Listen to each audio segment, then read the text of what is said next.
BABPE, RTAMA, BAGIA, NPRT, AMA Inafi, Riftalika Lazikra Iman Ka'analahu Kal. Sesungguhnya hal yang demikian itu menjadi pengajaran bagi siapa yang mempunyai hati atau pengertian. Surat Ka'af, ayat 37. Pertama-tama, aku memuji Allah. Pujian yang banyak, berturut-turut, walaupun amat kecil pujian pemuji-pemuji itu. Kurang dari hak keagungannya. Kedua, aku bersalawat dan mengucapkan salam kepada Rasul-Rasulnya salawat yang meratai Rasul-Rasul yang lain bersama penghulu umat manusia. Ketiga, aku memohonkan kebajikan kepada Allah Ta'ala tentang membangkitnya cita-citaku, mengarang sebuah kitab tentang menghidupkan kembali ilmu-ilmu agama atau Ihya Ulumuddin.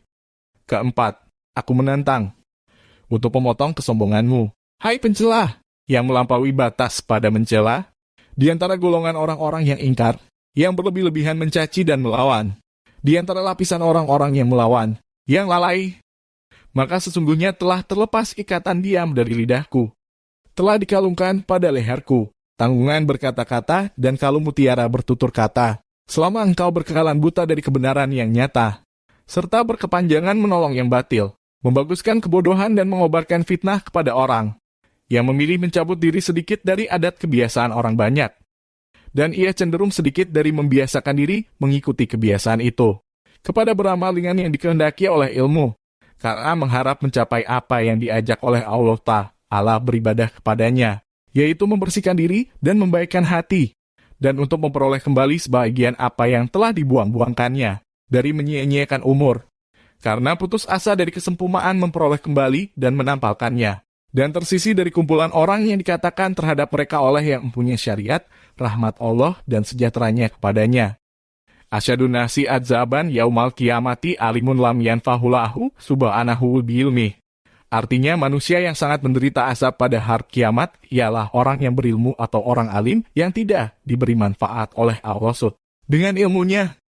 Demi umurku sesungguhnya tiada sebab untuk berkehalannya kamu pada kesombongan selain oleh penyakit yang meratai orang banyak. Bahkan telah meratai golongan orang-orang yang teledor daripada memperhatikan pentingnya persoalan ini. Dan bodoh bahwa persoalan ini besar. Dan keadaannya itu sungguh-sungguh. Akhirat itu di depan dan dunia itu di belakang. Ajal itu dekat. Perjalanan itu jauh. Perbekalan itu sedikit. Bahaya itu besar. Dan jalan itu tertutup.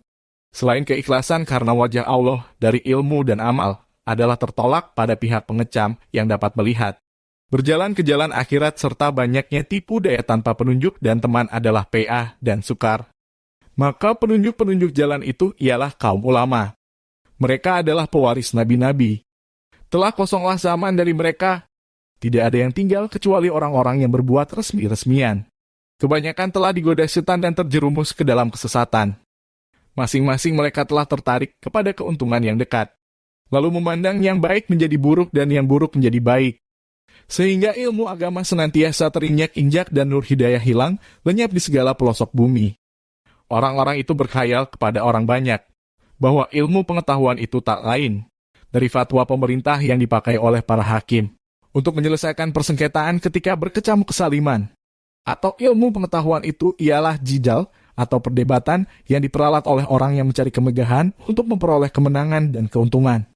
Atau ilmu pengetahuan itu ialah sajak yang dihiasi yang dipergunakan oleh juru-juru nasihat supaya dapat mempengaruhi orang awam. Karena mereka itu tidak melihat selain dari yang tiga tadi, tempat pemburu yang haram dan menangguk harta kekayaan duniawi. 1. Hadits ini diriwayatkan At-Tabrani dan A.L. Baihaqi dari Abu Hurairah dengan isnad dhaif. Adapun ilmu jalan akhirat yang ditempuh ulama-ulama terdahulu yang saleh yang dinamakan oleh Allah dalam kitabnya dengan fikih, hikmah, ilmu, cahaya, nur hidayah, dan petunjuk, maka telah dilipat dari orang banyak dan menjadi hal yang dilupakan. Manakala hal yang demikian itu menghancurkan agama dan mendatangkan bahaya yang mengerikan. Maka aku berpendapat bahwa berusaha menyusun kitab ini adalah penting untuk menghidupkan kembali ilmu agama atau Ihya Ulumuddin. Membukakan jalan yang dilalui imam-imam yang terdahulu dan memberi penjelasan maksud dari ilmu pengetahuan yang berguna. Dari nabi-nabi dan ulama-ulama terdahulu yang saleh. Aku buat dasar kitab ini 4 bahagian besar atau 4 rubu, yaitu 1. Bahagian atau rubu peribadatan atau rubu ibadah. 2 bahagian atau rubu pekerjaan sehari-hari atau rubu adat kebiasaan. 3 bahagian atau rubuh perbuatan yang membinasakan atau rubuh amulikat. 4 bahagian atau rubuh perbuatan yang menyelamatkan atau rubuh al-munjiat.